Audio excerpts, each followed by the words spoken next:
OTT బాగా పెరిగినాయి. ఆ! 'సైక్ సిద్ధార్థ్', 'అగ్లీ స్టోరీ', 'దండోరా' వీటిటి వల్ల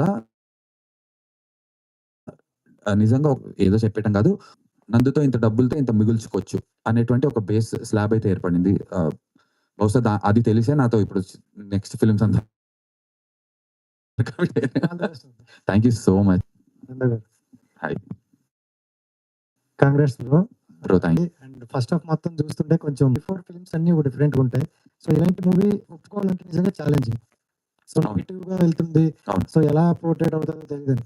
బట్ మీకు ఆ డైరెక్టర్ చెప్పేటప్పుడు సో ఎలా అనిపించింది? సో ఇది మనకి కరెక్ట్ అనుకున్నారా? బ్రో నేను కథ విన్న రోజునే ఇలా ఒక థాంక్ యూ ప్రెస్ మీట్ ఉంటే మీడియా నన్ను ఖచ్చితంగా పెర్ఫార్మన్స్ విషయంలో నన్ను అప్రిషియేట్ చేస్తారనే కాన్ఫిడెన్స్ నాకు ఫస్ట్‌లీ నా మీద నా క్రాఫ్ట్ మీద నా స్కిల్ మీద నాకు కాన్ఫిడెన్స్ ఉండింది.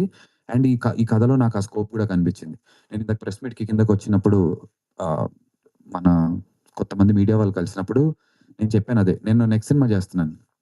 ఒక ఫన్, హ్యాపీ గో లక్కీ మంచి లవ్ స్టోరీ. Regular cinema. కొంచెం అంత ఇలా ఇప్పుడు 'సైక్' దీనిలాగా 'దండోరా' లాగా జానర్ స్పెసిఫిక్ కాదు. ఒక రెగ్యులర్ లవ్ స్టోరీ.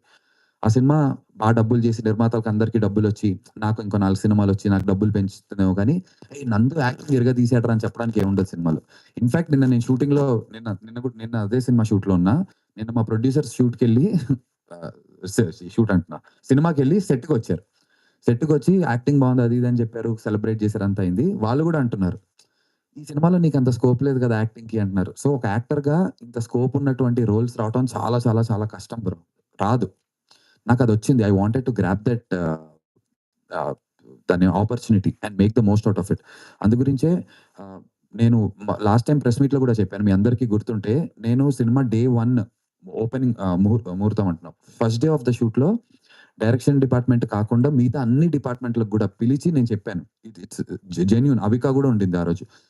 మీ ఎవ్వరికైనా సరే నేను ఈ క్యారెక్టర్‌లా కనిపించకపోతే కట్ అయిపోయిన తర్వాత డైరెక్టర్ గారికొచ్చి నాకు నచ్చలేదు సార్. ఇంకో 1 మోర్ అడగండి అని చెప్పి డైరెక్టర్‌కైనా చెప్పండి. I will do it for you. Editing ఆయన నాకు బానే ఉందన్నా గూడా మేము చేయడానికి రెడీ అని చెప్పి అంటే నేను ఈ ఆపర్చునిటీ వచ్చింది మళ్ళీ ఇలాంటి ఒక యాక్టింగ్ అటువంటి స్కోప్ ఆపర్చునిటీ నాకెప్పుడొస్తుందో తెలీదు. మీరు చూసారు కదా! Complete performance. నేను ఒక రివ్యూలో చెప్తున్నారు. ప్రతి ఫ్రేమ్ నాకు ఇంత టైట్ క్లోజుల్లో పెట్టుంటాయి మాక్సిమం నేను పెర్ఫార్మ్ చేసేది. సో, యాస్ ఎన్ యాక్టర్‌గా ఒక ధైర్యం ఉండాలి, కాన్ఫిడెన్స్ ఉండాలి. So, I took it up as a challenge and I tried giving my best. So, I was very happy. So, ఈ రెస్పాన్స్ మీరేదైతే అడిగారో క్వెషన్ మీకేమనిపించిందని, ఈ రెస్పాన్స్ వస్తుందని అనిపించి I tried giving my best bro. And జనరల్‌గా ladies point of నుంచి చూసుకుంటే చాలా పెయిన్స్ ఉంటాయి లేడీస్‌కి. ఎందుకంటే ఇప్పుడున్న సొసైటీలో బయటికి చెప్పుకోలేకపోయినా ఇలాంటివి చాలా జరుగుతున్నాయన్నాను. సో, అది ఇందాక మన పవన్ కళ్యాణ్ గారి డైలాగ్ కూడా ఒకటుంటది. సో, అమ్మాయికి ఇష్టం లేకుండా చెయ్యి వేయకూడదు. అది మొగుడైనా, మగాడైనా అనే డైలాగ్ ఉంటుంది. కరెక్ట్. సో, అంటే ఇప్పుడు మొత్తం సినిమా అంతా చూసాక మీకు అమ్మాయి పాయింట్ ఆఫ్ నుండి సో, బాగా నచ్చిన కనెక్ట్ అయిన ఒక సీన్ ఏదండి? అమ్మాయి పాయింట్ ఆఫ్ వ్యూ నుంచా? ఆ అమ్మాయి to have taken a decision to walk out of this toxic relationship. ధైర్యం చేసి చాలా మంది చేస్తున్నారు. ఇప్పుడు అమ్మాయిలందరూ చాలా ధైర్యంగా ఒక డెసిషన్స్ తీసుకోగలుగుతున్నారు. కాకపోతే ఇంకా తీసుకోవాలి. ఇంకా చాలా మంది సఫర్ అవుతున్న వాళ్ళున్నారు. అది మన పేరెంట్స్ వల్ల గూడా అయ్యుండొచ్చు. మన పేరెంట్స్ పాత జనరేషన్ వాళ్ళు. అంటే మన ముందు జనరేషన్ వాళ్ళు ఎలా అంటే అలా కాదమ్మా. అబ్బాయి అలానే ఉంటారు అబ్బాయిలన్నప్పుడు. మనం ఖచ్చితంగా వాళ్ళెలా ఉన్నా సరే మనమే అణిగిమణిగి వెళ్ళిపోవాలి అనేటువంటి ఒక జోన్‌లో ఉంచుతున్నారు ఇంకా కిడ్స్‌ని.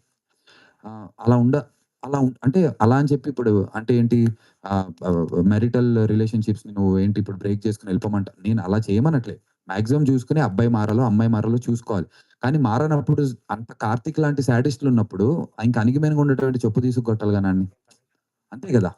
అలాంటి వాడిని నేననేది ప్రతి మనిషిలో ఫ్లా ఉంటది బ్రో. నాలో ఉంటుంది, నీలో ఉంటుంది. మనం మన వైఫ్ కోసమో, గర్ల్ ఫ్రెండ్ కోసమో, ఆర్ అమ్మాయి బాయ్ ఫ్రెండ్ కోసం, హస్బెండ్ కోసం కొంత మార్చుకోవాలి. అడ్జస్ట్‌మెంట్ ఉంటుంది లైఫ్‌లో. అడ్జస్ట్‌మెంట్స్ ఉంటే పాజిటివిటీలో సక్సెస్ అయిపోతాం మ్యారిటల్ లైఫ్‌లో. కానీ వీడంత కార్తీక్ లాగా ఉన్నప్పుడు అడ్జస్ట్‌మెంట్ ఏంటి అర్థం అసలు? సో, ఆ పాయింట్ ఆ జనాలకు అర్థమైతే ఆహ్, ఐల్ బి హ్యాపీ. డైరెక్టర్ గారు చెప్పాలనుకుంది. ఆ అమ్మాయి ఎలా అయితే ఆ రిలేషన్‌షిప్ నుంచి వాకౌట్ చేసేస్తుందో, కష్టమైనా సరే డెసిషన్ తీసుకొని బయటికొచ్చి లైఫ్ లీడ్ చేస్తుందో, అలా టాక్సిక్ రిలేషన్‌షిప్‌లో ఉన్న అబ్బాయైనా, అమ్మాయి సరే ఆ డెసిషన్ తీసుకుంటే